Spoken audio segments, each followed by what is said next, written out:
Sundar C இயக்கத்தில் விஜய் நடிக்க இருக்கும் அடுத்த படம் மெகா பட்ஜெட் படமாக இருக்கும் அப்படிங்கிற மாதிரி தெரியுது. இளைய தளபதி விஜய் படங்கள்னாலே அது மினிமம் கேரண்டி தான். படம் நல்லா இருக்கு இல்ல அப்படிங்கிறத தாண்டி போட்ட பணம் வந்துடும். இந்த நிலையில சுந்தர் சி இந்தியாவிலேயே அதிக பட்ஜெட்ல ஒரு படத்தை இயக்க இருக்காரு. இந்த படத்துல தமிழ்ல முன்னணி நடிகர்கள் யாராவது நடிப்பாங்களா அப்படின்னு சொல்லப்பட்டது. அனைவரும் சூர்யாவை சொல்லியிருக்காங்க. இவர் அடுத்து பா ரஞ்சித் இயக்கத்துல நடிக்க இருக்காரு. அதனால அந்த வாய்ப்பு அடுத்து இளைய தளபதி பக்கம் போயிருக்கிறதாக சொல்லப்படுது. ஊர்ல இருந்தா வருவார். இப்ப அவர் இல்ல ஊர்ல.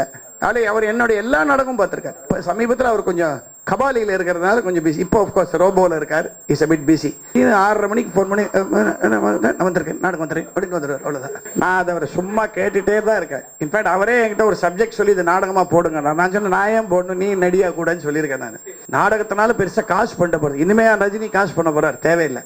சினிமாவுக்கு நீங்கள் ஜாஸ்தி டைம் ஸ்பெண்ட் பண்ணணும். ஸ்பாட்டில் போய் சொல்லிடலாம். இப்போ இந்த நாடகத்துக்கு நாங்கள் எத்தனை நாள் ஒத்திகை பார்த்துருக்கோன்றதை சும்மா சொல்கிறேன். 45 days நாங்கள் இது வரைக்கும் ஒத்திகை பார்த்துருக்கோம். நான் நிறைய பணம் சம்பாதிச்சாச்சு. சினிமாவில் எல்லாம் பண்ணியாச்சு.